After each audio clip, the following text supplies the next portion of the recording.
ओम नमः शिवाय। दोस्तों कहते हैं कि इंसाफ भले ही देर से मिले पर जब मिलता है तो अत्याचार की जड़ें हिल जाती हैं। आज की कहानी एक ऐसे गरीब की है जिसने सब कुछ खो दिया, लेकिन फिर किस्मत ने ऐसी चाल चली कि गांव का सबसे बड़ा जालिम जमींदार अपने ही जाल में फंस गया। तो दोस्तों चलिए सुनते हैं ये रोंगटे खड़े कर देने वाली सच्ची सीख देने वाली कहानी। दोस्तों कैलाश नाम का एक गरीब आदमी काम की तलाश में किसी दूसरे गांव की ओर निकल पड़ा था। वो अपने साथ बहुत सारा धन जो उसने अपनी जमीन जायदाद बेच करके इकट्ठा किया हुआ था, वह सब अपने साथ लेकर के काम की तलाश में निकल पड़ा। घूमते घूमते वो माधवगढ़ नाम के गांव में आकर के पहुंच गया। उस गांव में उसका कोई रहने का ठिकाना तो था नहीं। तभी चलते चलते उसे एक टूटी हुई झोपड़ी दिखाई देती है।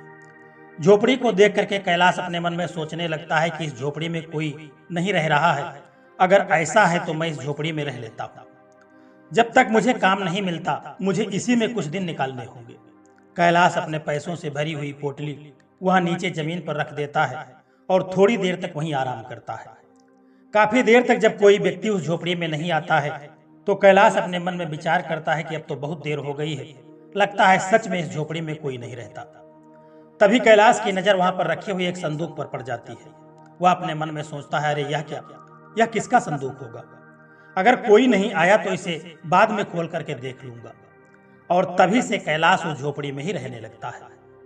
अगले दिन कैलाश उस झोपड़ी में सामान रख करके गांव की ओर निकल पड़ता है और ढूंढते ढूंढते जमींदार के घर आ पहुंचता है।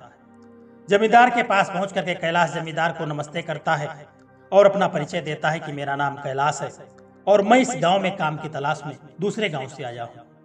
मैंने सुना है कि जमींदार जी की आप इस गांव के जमींदार हैं और आपके यहाँ मुझे काम मिल सकता है। कैलाश की बात सुनकर के जमींदार ने कहा कि अच्छा तो तुम दूसरे गांव से आए हो, पर तुम्हारा यहाँ रहने का बंदोबस्त कैसे हो पाएगा? देखो मेरे पास जमीन तो बहुत सारी है और नौकर भी बहुत सारे हैं, पर मेरे पास जो जगह है उसमें मुश्किल से 10-12 नौकर पहले से रह रहे हैं, तो तुम्हें पहले रहने का अपना इंतजाम करना होगा। जमींदार की बात सुन करके कैलाश कहने लगा कि जमींदार जी, मैं अपने गांव से आते समय अपनी सारी जायदाद बेच करके पर्याप्त धन लेकर के ही इस गांव में आया हूं। वैसे मैंने रहने का इंतजाम तो कर लिया है। जो गांव के बाहर एक पुरानी झोपड़ी है उसी में मैं रह रहा हूं और कुछ दिनों के बाद थोड़ी सी जमीन खरीद करके घर भी बनवा लूंगा। कैलाश की बात सुन करके जमींदार कहने लगा, अच्छा तो तुम उस पुरानी झोपड़ी में रह रहे हो। उस झोपड़ी में तो कई साल पहले एक बूढ़ा व्यक्ति रहता था, पर पता नहीं बाद में वह कहाँ चला गया। तब से उसका कोई अता पता नहीं है। पर तुम्हारे पास जो धन है, फिर तुम काम की तलाश में मेरे पास क्यों आए हो? अपना कोई कारोबार क्यों नहीं शुरू कर देते? कैलाश कहने लगा, नहीं जमींदार जी, मेरे पास सिर्फ 570 सोने के सिक्के हैं जो थोड़ी सी जमीन खरीदने और घर बनवाने में खर्च हो जाएंगे, और उसके बाद तो मुझे काम करना होगा, नहीं तो मैं खाऊंगा क्या? इसीलिए मैं आपके पास आया हूँ। जमींदार ने कहा कि अच्छा ऐसी बात है तो ठीक है, कल से तुम मेरे खेत में काम कर सकते हो। कैलाश के जाने के बाद जमींदार मन ही मन हंस रहा था। कोई मूर्ख ही होगा जो अपने साथ लाए धन के बारे में ऐसे ही किसी को बता देगा। मुझे कुछ भी करके इस मूर्ख का सारा धन इससे छीन लेना है। उसी रात जमींदार अपने आदमियों को बुला लेता है और कहता है कि देखो कालिया और जग्गा, गांव में कैलाश नाम का एक बकरा आया है जो दूसरे गांव से कुछ दिन पहले ही हमारे गांव में आया है, पर आते वक्त वो अपने साथ बहुत सारा धन लेकर के आया है। हम उस कैलाश पर मेरे घर से पैसे चुराए हैं इस बात का झूठा इल्जाम लगा देंगे और गांव के मुखिया से उसके घर की तलाशी लेने को कहेंगे, और मुझे यह भी पता है कि उसके पास कितना धन है। हम कल गांव में अफवाह फैला देंगे कि कैलाश एक चोर है और उसका सारा धन हम छीन लेंगे। जमींदार की बात सुनकर के उसके दोनों दोस्त कहने लगे कि वाह सरकार, क्या दिमाग पाया है आपने, सच में आपकी बुद्धि का तो कोई जवाब नहीं है। और अगले ही दिन चौराहे पर जमींदार मुखिया और अन्य गांव वाले लोगों को बुलाता है और उनसे कहता है कि सुनो सुनो गांव वालों और मुखिया जी, कल रात मेरे घर में कैलाश नाम का एक व्यक्ति ने डाका डाल दिया है जो इस गांव का बिल्कुल नहीं है, और मैंने उसे अपने घर में सारी जानकारी दे दी थी और अपने पास काम भी दिया था, और उसी रात मेरे घर में उसने घुस करके चोरी कर ली है। जमींदार की बात सुन करके मुखिया कहने लगा कि पर जमींदार जी, भला दूसरे गांव के व्यक्ति को तुम्हारी तिजोरी में रखे पैसों का पता कैसे चल गया? जमींदार ने कहा कि मुखिया जी, मेरे भोलेपन को मार खा गया। कल रात वो कैलाश मेरे पास काम ढूंढने के लिए आया था।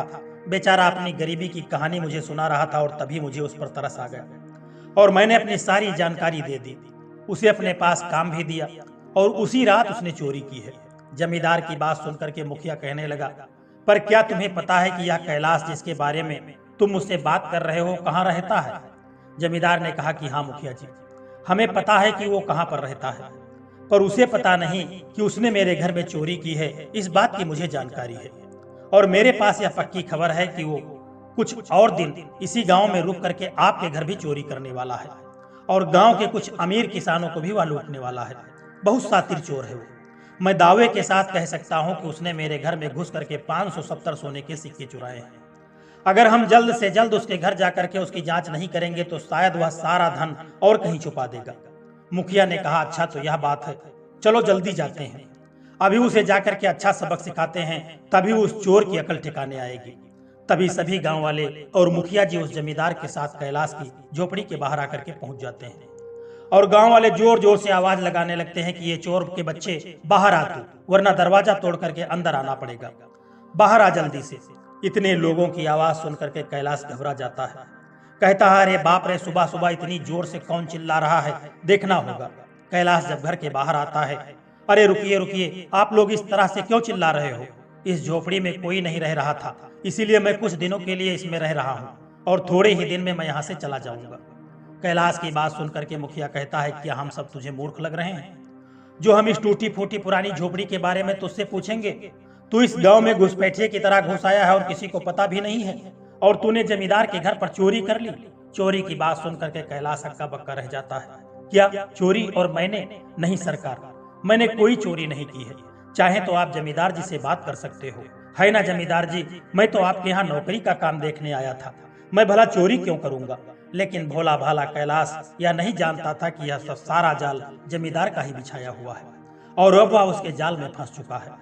जमींदार कहने लगा कि अब इतना नाटक मत करो, मुझे पता है कि मेरे घर से चोरी तुमने ही की है और मैं दावे के साथ बता सकता हूं कि तुम्हारे पास 570 सोने के सिक्के हैं जो मेरे हैं।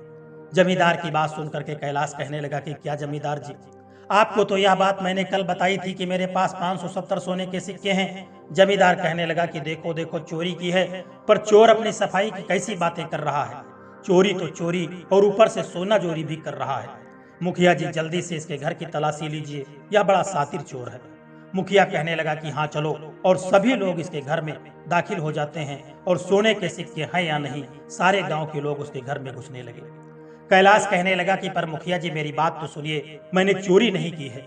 गांव वाले कैलाश के घर में छानबीन करते हैं तो उन्हें कैलाश ने जो सोने के सिक्के लाए थे वह एक झोली में रखे हुए मिल जाते हैं। यह देखिए मुखिया जी, इसके घर में बहुत सारे सोने के सिक्के मिले हैं।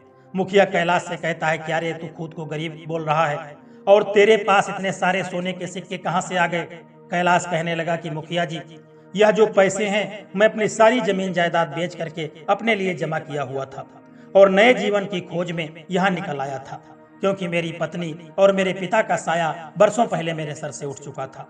कैलाश अपनी सफाई पूरी तरह से दे भी नहीं पाता और तभी बीच में जमींदार बोल पड़ा कि देखो मुखिया जी, कैसी झूठी सफाई दे रहा है, देखते हैं कि अब यह झूठ बोल रहा है या सही बोल रहा है। अगर इसमें 570 सोने के सिक्के मिले तो तेरी खैर नहीं।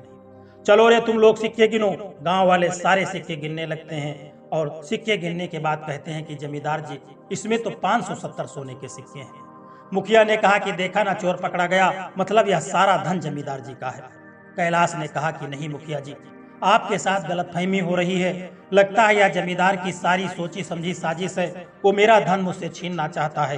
कैलाश रोता रहा लेकिन उसकी बात सुनने वाला वहां पर कोई नहीं था और अंत में मुखिया ने कहा कि अब बहुत हुआ युवक, तुम्हारी चोरी साबित हो गई है, खैर करो कि हम तुम्हें किसी ने अब तक मारा पीटा नहीं है। अब तुम्हें मैं आखिरी चेतावनी दे करके जा रहा हूँ, आज की रात तक इस गांव में दूर निकल जाओ और कल इस गांव में दिखाई मत देना। अगर दिख गए तो लोग तुम्हारा मार मार करके कचूमर निकाल देंगे और तुम जिंदगी भर उसे याद रखोगे। ऐसा बोल करके सभी लोग वहां से चले जाते हैं। कैलाश मन में ही सोचने लगता है कि हे ऊपर वाले, मैंने किसी का क्या बुरा किया था जो आज मेरे साथ यह सब हो रहा है।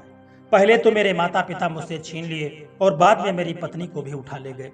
कैलाश इतना कह करके रोने लगता है और रोते ही रोते कैलाश की नजर उस संदूक के ऊपर पहुंच जाती है। अरे मैं इस संदूक को तो खोलना ही भूल गया, देखता हूं इसमें कुछ मिल जाएगा, कुछ अच्छा मिल जाएगा तो बड़ी मदद हो जाएगी। और जैसे ही कैलाश उस संदूक को खोलता है तो उस संदूक में से एक रोशनी प्रकट होती है और संदूक से गहरी आवाज आने लगती है। कहती है, आवाज आती है कि देखो कैलाश, मुझे तुम्हारी परिस्थिति के बारे में पता है। इस वक्त तुम बहुत परेशान हो क्योंकि तुम्हारे साथ छल हुआ है, जैसे मेरे साथ आज से कई वर्षों पहले हुआ था। कैलाश कहता है कि पर तुम हो कौन और तुम इस संदूक के अंदर क्या कर रहे हो? वही आवाज आती है कि मैं इस गांव का पुराना मुखिया हूँ। कुछ साल पुरानी बात है, जब मैं इस गांव का मुखिया था और मेरा बच्चा छोटा था, तभी इसी जमींदार ने मुझसे छल करके मेरी सारी जमीन अपने नाम करवा ली थी और मुझे मार करके इस संदूक में बंद करके नदी में फेंक दिया था। पर उस वक्त मैं मरा नहीं था, मेरी आत्मा अभी भी उस संदूक में ही बंद हुई थी। बहते बहते वो संदूक कुछ चोरों के हाथ लगी। वह चोर संदूक को उठा करके जंगल में ले गए, पर जैसे ही उन्होंने संदूक को खोला तो उन्हें सिर्फ मेरी लाश मिली। कई महीने ऐसे ही बीत गए। कुछ दिनों के बाद वहां एक साधु निकला।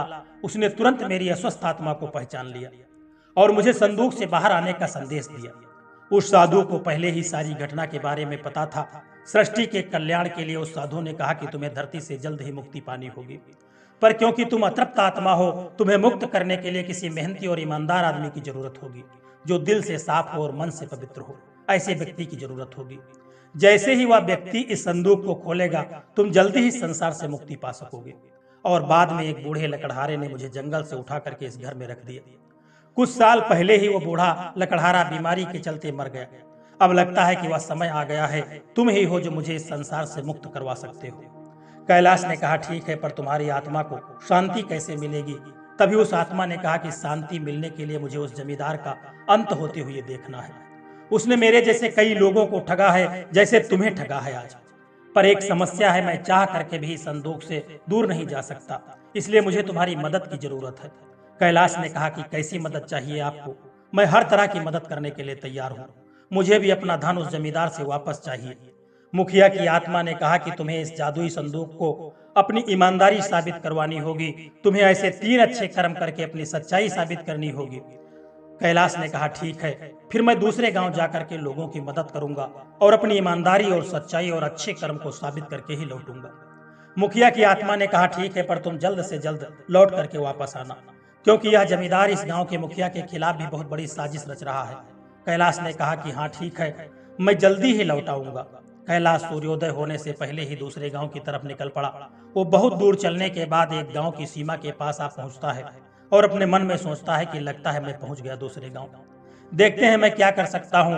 कैलाश चलते चलते एक मंदिर के पास आकर के पहुंच जाता है। थोड़ी देर में वह मंदिर के पास बैठ करके विश्राम करने के बारे में सोचता है कि तभी वह देखता है कि एक बुजुर्ग व्यक्ति मंदिर की ओर आ रहा था, जिसके पैरों से खून की धारा बह रही थी। कैलाश ने कहा कि बाबा, आपके पैरों से खून निकल रहा है, आपको दर्द नहीं हो रहा है? कैलाश की बात सुन करके उस बुजुर्ग आदमी ने कहा कि बेटा क्या करूं, मैं बहुत गरीब हूं और इतना बूढ़ा हो गया हूं कि कोई काम धाम में कर नहीं सकता। बस इसी मंदिर में ही रहता हूं और यहाँ पर भीख मांग करके खाता हूं। पैरों में कंकड़ और कांटे चुभ जाने से मेरे पैर ऐसे हो गए हैं और मैं अपने लिए चप्पल कैसे खरीदूं? कैलाश कहता है कि अच्छा बाबा, तो ऐसी बात है, आप एक काम कीजिए, आप यह मेरी चप्पल रख लीजिए, मैं काम करके अपने लिए दूसरी चप्पल ले लूंगा। इस तरह से कैलाश उस बूढ़े आदमी को अपनी चप्पल उतार करके दे देता है। चप्पल पा करके वह बूढ़ा आदमी बड़ा प्रसन्न हो जाता है। कहता है कि सच में बेटा तुम बहुत अच्छे हो। आज कई लोगों ने मेरी तरफ देखा पर किसी ने मेरी मदद नहीं की, पर आज तुम पहले ऐसे व्यक्ति हो जिसने मेरी तकलीफ को समझा है। ईश्वर तुम्हारा कल्याण करे बेटा। कैलाश आगे बढ़ जाता है और देखता है कि वहां से कुछ दूरी पर जब वह जाता है तो उसे दिखाई देता है कि एक साधु पेड़ के नीचे बैठा है और जो अस्वस्थ नजर आ रहा था। वह साधु को प्रणाम करता है और कहता है, साधु आशीर्वाद देते हैं कि भगवान तुम्हारा कल्याण करे, और कहता है साधु बोलो बेटा, तुम्हें क्या समस्या है? कैलाश कहता है कि साधु बाबा, मैं तो ठीक हूँ, पर आप मुझे कुछ अस्वस्थ लग रहे हैं, क्या मैं आपकी कुछ मदद कर सकता हूँ? कैलाश की बात सुन करके साधु कहता है कि हाँ बेटा, समस्या तो है। मुझे 2 दिन हो गए हैं, मैंने पानी का एक बूंद भी नहीं पिया है। मुझे बहुत प्यास लग रही है, ऊपर से यह गर्मी इतनी ज्यादा है कि अब बर्दाश्त के बाहर है। कैलाश कहता है कि ठीक है साधु बाबा, मैं आपके लिए पानी ले आता हूँ कहीं से। साधु कहता है कि बेटा, इस गांव में दूर दूर तक पानी नहीं है, बहुत से कुएं सूख गए हैं। कैलाश कहता है कि साधु बाबा, आप चिंता मत कीजिए, मैं आपके लिए पानी जरूर ढूंढ करके लाऊंगा। साधु कहता है कि धन्यवाद बेटा, भगवान तुम्हारा कल्याण करें। कैलाश पानी की खोज में वहां से निकल पड़ता है। वो दूर दूर तक पानी ढूंढता है पर उसे कहीं भी पानी की एक बूंद तक नहीं मिल पाती। अरे बाप रे, यह तीसरा कुआं है पर यह भी सूखा है। कैलाश ढूंढते ढूंढते जब चौथे कुएं के पास पहुंचता है तो उसमें थोड़ा सा पानी उसे दिखाई देता है, लेकिन वह कुआं काफी गहरा था। कैलाश मन में विचार करता है कि मुझे कुछ भी करके साधु बाबा की प्यास बुझानी होगी। कहता है, हे ऊपर वाले मेरी मदद करना। कैलाश धीरे धीरे कुएं में एक रस्सी के सहारे उतर जाता है और एक बोतल पानी भर करके वह वापस निकलता है। गर्मी बहुत तेज थी, ऊपर से कैलाश नंगे पैर चल रहा था, इसलिए उसके पैर भी बहुत ज्यादा तपिश हो रही थी पैरों में। और अपने मन में कह रहा था, हे भगवान, इतनी गर्मी में तो मेरे पैर ही जल जाएंगे। और मैं एक काम करता हूँ, उस पेड़ के पत्ते पैर के नीचे बांध लेता हूँ, हो सकता है थोड़ा आराम मिल जाए। तभी कैलाश एक पेड़ के नीचे बैठ करके उसके पत्ते तोड़ करके अपने पैरों के नीचे बांधने लगता है और उसके कारण उसे थोड़ी राहत मिलने लगती है। कैलाश पानी लेकर के साधु बाबा के जब पास आता है, कहता है, या लीजिए बाबा, मैं आपके लिए पानी लेकर के आया हूँ। कैलाश उन साधु बाबा को पानी पिला देता है। साधु बाबा पानी पी करके जब तृप्त हो जाते हैं तो कहते हैं कि हे युवक, तुम्हारा कल्याण हो। तुमने आज इस प्यासे को पानी पिला करके बड़ा पुण्य का काम किया है। भगवान सदा तुम्हारी रक्षा करें। वैसे तुम कहाँ जा रहे हो बेटे? तुम इस गांव के तो नहीं लग रहे हो। कैलाश कहता है कि हाँ साधु बाबा, मैं इस गांव का तो नहीं हूँ, मैं किसी खास मकसद से यहाँ आया हुआ हूँ। कैलाश अपनी सारी राम कहानी उन साधु बाबा को बता देता है। अच्छा, ऐसी बात है बेटा, तुम सच में बड़े नेक दिल इंसान हो। कैलाश साधु बाबा का आशीर्वाद लेकर के आगे निकल पड़ता है। वो अपने मन में विचार करता है कि मैंने 2 अच्छे काम तो कर दिए, अब तीसरा काम क्या हो सकता है। ऐसे सोचते सोचते कैलाश जंगल से निकल रहा था, तभी उसे एक घायल हिरण जाल में फंसा हुआ दिखाई देता है। कैलाश मन में सोचता है कि हे भगवान, किसने इस मासूम हिरण को इस जाल में बंद किया होगा? लगता है कोई शिकारी ही होगा। मुझे इस हिरण को जल्द से जल्द इस जाल से मुक्त करना होगा, वरना पता नहीं शिकारी इस बेचारे हिरण के साथ क्या करेगा। और कैलाश जल्दी उस हिरण के पास पहुंच करके उसे उस जाल से मुक्त कर देता है। हिरण आजाद होकर के वहां से तेजी के साथ भाग जाता है और थोड़ी देर के बाद वहां पर एक शिकारी आता है। वह कहता है, अरे यह क्या, अब तक यहाँ जाल में एक हिरण फंस जाना चाहिए था। मैंने हिरण पर इस ओर हमला किया था और तभी नजर उसकी कैलाश पर पड़ती है। शिकारी अपने मन में सोचता है कि यह आदमी इस वन में इस समय क्या कर रहा है, जरूर कोई राहगीर होगा। अरे भाई साहब, क्या तुमने इस जाल में हिरण को फंसता हुआ देखा है? तभी कैलाश कहता है, नहीं शिकारी, पर मैंने हिरण को इस ओर भागते हुए जरूर देखा है। शिकारी ने कहा कि अरे हिरण तो यह बहुत चालाक निकल गया, ठीक है, मुझे भी इसकी ओर जाना चाहिए। ऐसे झूठ बोल करके कैलाश हिरण को शिकारी से छुटकारा देता है। कैलाश को अब चलते चलते शाम हो जाती है। कैलाश मन में विचार करते हुए जा रहा था। उस मुखिया की आत्मा ने कहा था कि एक दिन में 3 अच्छे काम किए तो ही उसको संदूक से बाहर निकाला जा सकता है। क्या करूं, अब तो रात होने को आ रही है। अब वापस अपनी झोपड़ी की ओर चला जाता हूं। कैलाश अपनी झोपड़ी के पास वापस आता है और तभी उस संदूक से आवाज आती है, क्या तुमने 3 अच्छे काम किए? कैलाश कहता है, नहीं मुखिया जी, मैंने सिर्फ 2 ही अच्छे काम किए हैं, मुझे कल वापस से प्रयास करना होगा। मुखिया की आत्मा कहती है कि ठीक है, अब इस संदूक को बंद करके रखना और कल तुम अच्छे काम करके जब वापस आओगे तभी खोलना। कैलाश ने कहा, ठीक है, मैं अभी बंद करता हूँ। जैसे ही कैलाश उस संदूक को छूता है, मुखिया की आत्मा उस संदूक से बाहर निकल आती है। अरे यह तो कमाल हो गया कैलाश, लगता है तुमने 3 अच्छे काम किए हैं, आज सोचो जरा। कैलाश कहता है, नहीं, जहां तक मुझे याद है मैंने 2 ही अच्छे काम किए हैं। हाँ, अभी याद आया, मैंने उस वन में उस हिरण की मदद की थी। मुखिया की आत्मा कहती है, देखा, यही होता है सच्चे और निर्मल दिल की इंसान की निशानी। तुमने मदद भी की और तुम्हें पता तक नहीं। कैलाश कहता है, मुझे अच्छा लग रहा है, अब आपको मुक्ति मिल जाएगी। मुखिया की आत्मा कहती है, नहीं कैलाश, एक और काम बाकी है, तुम्हारी खोई हुई इज्जत और धन उस जमींदार से वापस लेना है। कैलाश ने कहा, पर हम लोगों को कैसे बताएं कि जमींदार उनको फंसा रहा है और इस गांव के मुखिया को जमींदार से खतरा है। मुखिया की आत्मा ने कहा कि तुम कुछ मत करो कैलाश, अब जो करना है वो मैं करूंगा। मुखिया की आत्मा वहां से गायब हो जाती है और जमींदार के कमरे में जाकर के पहुंच जाती है। जमींदार अपने कमरे में उस समय टहल रहा था और अपने मन में सोच रहा था कि आज तो भारी माल हाथ लगा है। सभी लोगों को कैसे उल्लू बनाया और सब ने मुझ पर विश्वास भी कर लिया। अब अगली बारी तो उस मुखिया के बच्चे की है। जिस तरह से मैंने उसके बाप को मारा था उसी तरह से उसका भी खेल खत्म कर दूंगा और इस गांव का अगला मुखिया मैं ही बनूंगा। तभी मुखिया की आत्मा कहती है, खेल तो तुम्हारा खत्म होगा जमींदार बाबू। जमींदार कहता है, कौन है तू? मुखिया की आत्मा कहती है, पहचाना नहीं इस घनश्याम को। घनश्याम को अपने सामने खड़ा हुआ देख करके जमींदार कहता है, पर तुझे तो मैंने मार दिया था, तू जिंदा कैसे हो गया? मैं जिंदा नहीं, घनश्याम की आत्मा हूँ, जरा गौर से देख मुझे। मैं बूढ़ा नहीं हुआ अभी तक, क्या आत्मा मुझे यह मार देगा? चिल्लाओ जितना चिल्लाना है, पर तुम्हारी मदद के लिए कोई नहीं आएगा। आज तो तुम्हें जिंदा नहीं छोड़ूंगा। जमींदार कहता है नहीं, मुझे छोड़ दो, तुम जैसा कहोगे मैं वैसा ही करूंगा, अपना सारा धन भी तुझे दे दूंगा, पर मुझे छोड़ दो, मुझे इतनी जल्दी नहीं मरना है। जमींदार की बात सुनकर के मुखिया की आत्मा कहती है ठीक है, तो मैं तुम्हें सिर्फ एक शर्त पर ही छोड़ सकता हूँ। जमींदार कहता है कि मुझे तुम्हारी हर शर्त मंजूर है, पर मुझे मारना नहीं। घनश्याम की आत्मा कहती है कि तुम अभी के अभी इसी वक्त मुखिया के घर जाओ और उसे गांव के चौराहे पर सारे गांव वालों के साथ मिलने को बोलोगे और मुखिया को सारी बात सच सच बताओगे कि कैसे तुमने कैलाश से उसका धन छीन लिया, कैसे तुमने मेरे साथ मुझे छल से मारा और मेरी जमीन अपने नाम करवा ली। जमींदार कहने लगा हाँ, मैं अभी जाता हूँ और मुखिया बाबू को बताता हूँ। इस तरह से जमींदार अपने आप को तो बचा लेता है और अपने मन में विचार करता है कि चलो जल्दी से यह पैसे और ये जेवर लेकर के कहीं दूर भाग जाता हूँ। चलो भाई जल्दी से यहाँ से निकल चलो। और तभी फिर से वही मुखिया की आत्मा प्रकट हो जाती है और भागते हुए जमींदार को पकड़ लेती है। अच्छा तो तू अब भागने की कोशिश कर रहा है, रुक तुझे अभी सबक सिखाता हूँ। मुखिया जमींदार को उठा उठा करके जमीन पर ऊपर नीचे पटकने लगता है।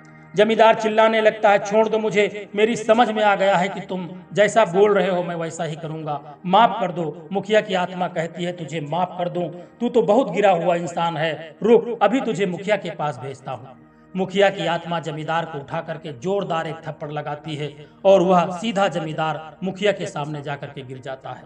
तभी जमींदार सारी बातें सच सच मुखिया और गांव वालों के सामने सारी बातें बता देता है। अच्छा तो यह बात है, अरे नीच आदमी तू तो इतना कैसे गिर सकता है, तूने मेरे पिता को मार दिया जब मैं छोटा था और अब इस भोले कैलाश को भी फंसा कर हम लोगों से गलत काम करवा रहा है। आज तो तुझे छूट नहीं, आज तो तेरा खेल खत्म। इसके बाद मुखिया गांव वालों से कहता है देख क्या रहे हो, मार मार कर इसकी चटनी बना दो और इसे गांव से निकाल दो। सभी गांव वाले जमींदार की जम करके पिटाई करते हैं और उसे गांव से दूर भगा देते हैं। तभी कैलाश भी वहां आ जाता है। मुखिया कहता है मुझे माफ कर दो कैलाश, मैंने बिना सच्चाई को जाने उस दुश्मन का साथ दिया, मैं अपने किए के लिए बहुत शर्मिंदा हूँ। कैलाश कहता है मुखिया जी इसमें आपकी कोई गलती नहीं है, मैं तो गांव का भी नहीं हूँ, आपकी जगह कोई और होता वह भी ऐसे ही करता। और तभी वहां मुखिया के पिता की आत्मा आ जाती है। कहता है चलो बेटा अब मेरे जाने का वक्त हो गया है, आशा करता हूं कि मेरे जाने के बाद तुम इस गांव की बहुत तरक्की करोगे और कैलाश को भी अपने से दूर मत होने देना, क्योंकि यह बड़ा अच्छा लड़का है। मुखिया कुछ नहीं बोलता और आंखों में आंसू लिए हुए सिर हिलाता है। मुखिया वहां से आसमान की ओर चला जाता है और उसे मुक्ति मिल जाती है। दोस्तों इस कहानी से हमको 3 बातें सीखने को मिलती है। पहली बात, सच्चाई कभी छुपती नहीं है और अन्याय करने वाले को एक न एक दिन अपने कर्मों का फल जरूर भोगना पड़ता है। दूसरी बात, कभी किसी सीधे साधे इंसान को कमजोर मत समझना, क्योंकि वक्त बदलते देर नहीं लगती है। और तीसरी बात, धोखा और लालच किसी का भला नहीं करता, न्याय और सत्य ही अंत में जीतता है। तो दोस्तों कैसी लगी आपको आज की कहानी? क्या आपने कभी सोचा है कि इंसाफ किसी आत्मा के रूप में भी आ सकता है? अगर कहानी ने आपके दिल को छू लिया है तो इसे लाइक कीजिएगा, शेयर कीजिए और आनंदमय जीवन चैनल को सब्सक्राइब करने की कृपा कर देना, क्योंकि हम लाते हैं आपके लिए ऐसी ही प्रेरणादायक, रहस्यमयी और ज्ञानवर्धक कहानियां। तो मिलते हैं अगली कहानी में, तब तक के लिए जय श्री कृष्णा, राधे राधे।